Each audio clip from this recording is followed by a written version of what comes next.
This week, an unprecedented raid unfolded in Georgia when the FBI carried out a search warrant Wednesday at an election center in Fulton County seeking 2020 in-person and absentee ballots, tabulator tapes, and voter rolls. And while agents loaded up boxes with these materials, photographs showed Tulsi Gabbard, the director of national intelligence, in other words, the United States' top spy leader, was on the scene speaking on the phone. Her unexplained presence and this escalation in the Trump administration's efforts to access states' voter rolls is raising alarms across the country. Two sources told MS Now the FBI boss in charge of the Atlanta field office was ousted earlier this month after expressing concerns about the probe into Fulton County's 2020 election results. New York Attorney General Letitia James spoke with our colleague Eugene Daniels in an exclusive interview in which he asked James what she thinks the Fulton County search is really all about. Listen. It's about violence. It's about terror. It's about fear. It's about, questioning our institutions, the right to vote. And it's about the midterms, all of that, and more. And so it's critically important that individuals understand that what they are trying to do is sow mistrust in our institutions, in our political institutions, and we will just not allow it. Our friends George Conway and Jelani Cobb are still here at the table with us. Jelani, was anything missing from the list that you heard Tish James spell out there? Oh, yeah, I think it's to facilitate future incursions into voting. And, you know, there's a very glaring voter suppression element here. We remember the Fulton County, which basically overlaps with Atlanta, the Fulton County, case and the find me 11,000 votes. The first fundamental thing is that this is a state that was presided over by a Republican governor and a Republican Secretary of State, both of whom certified that this was a fair, clean election, that he just happened to lose the state. That's one thing. The other thing is that we often forget that it wasn't just Atlanta, it wasn't just Fulton County.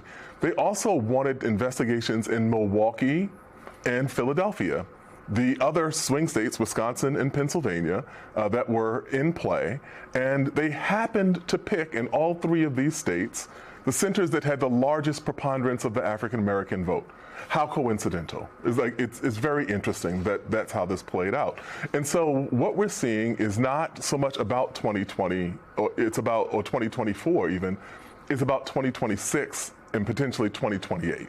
George, I thought it was just so weird that after Tulsi Gabbard seemingly has been in witness protection from her duties as Director of National Intelligence when it comes to, say, like grabbing the despot in Venezuela or other national security matters, she is present in Atlanta in a domestic matter. Is there any law that she should not be involved in domestic matters? I mean, what's the legality here? It seems a little troubling that a national security figurehead is meddling at a local level. You would think. I mean, look, it's illegal. I mean, it's probably bad if anybody in the government. Yeah, right? Is meddling at a local level. Right. At least it's not somebody competent. So that much I allow that. I mean, it's absurd. It's just absolutely, it's absurd. And the reason why they got her to do it probably was because nobody else would do it. And that's the fundamental problem they have. And this is all just performative. And it absolutely is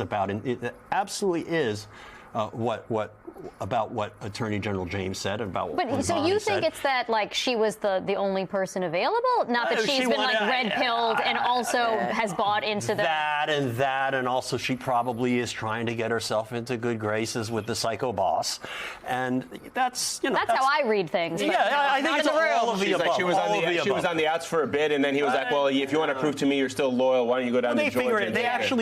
He doesn't have to do that. They kind of figure out what he wants, and they kind of go. They kind of move toward him to do that. Like when the people in the Defense Department figured out we have to hide the USS John McCain because it might make him mad. Nobody actually had to ask them to do that, and she probably just volunteered. I'm a spy. If a spy can't find 11,000 votes, who can? Well, this does come just weeks after there were headlines reporting that people were calling her DNI, stands for Do Not Invite, to meetings about foreign affairs. Which is actually what she is supposed to be involved in and was confirmed by Congress to deal with. Let me ask you the difference between the foreign Georgia and the domestic Georgia. I don't know. That's a good theory. I like that. Are we taking the threats to the midterm elections seriously? Because there's growing concerns whether you see stunts like this in Georgia, whether you see the attempt to gerrymander the districts to avoid impeachment, it is. Do you think that America is awake and alert as to what is happening? I'm concerned that it is not. And I think my concern watching the things that have happened just in this past month in January 2026 is, I'm concerned we're not going to make it 3 years to 2019, January 20th, 2019. I'm now concerned we might not make it through next year because, everything he is doing some way leads back to interfering with the elections. I mean, look at the ICE, the letter that Pam Bondi wrote to Governor Walz. Oh, maybe we'll ease up a little if you give us your voter rolls. It's all about Trump. And you mentioned this earlier, Trump gets that he is in grave risk if this election occurs. And he's going to do everything he can to screw it up and to stop it if he can. So, Jelani, you teach journalism students, as we were talking about earlier.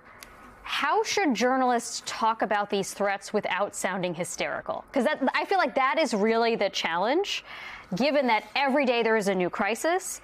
There may be an assault on our rights to vote, the most sacred right of American citizens.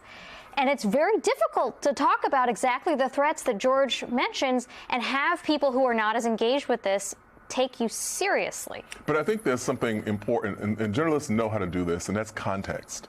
Like, if we are just talking out of the blue and we say that there's a serious threat to the midterm elections, there's a kind of inclination, I think a default sensibility among Americans to say the system has been through difficult times, it has always prevailed, blah, blah, blah, blah, blah.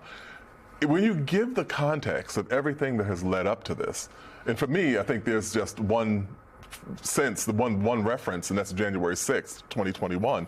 But when we contextualize all of the things that have gone into pointing in this direction, it then doesn't seem to be so outlandish. It actually seems to be predictable. I mean, we have to start using stronger language to describe what's going on. I mean, those of us. And journalists have to reporters have to stick to the facts. And the problem is the facts are so overwhelming to people, they can't absorb it all. And they kind of get overwhelmed by it and they kind of tune it out. But we have to absolutely get across to people that this is the most dangerous moment we have ever seen for anybody who's alive in the United States today. This is the most dangerous moment to democracy that we've ever seen. And it's not hysterical to say that. It's not hysterical to call this government a fascistic government. It's not hysterical to say we are on the road to authoritarianism, because we see it every single day. And Donald Trump has no morality, no conscience, no belief in the law. He only cares about one thing, is preserving his own power and glory. And he'll do anything to stop the election. And if January 6, 2021 should be the data point we point to, but we've got even more data points than that each and every day.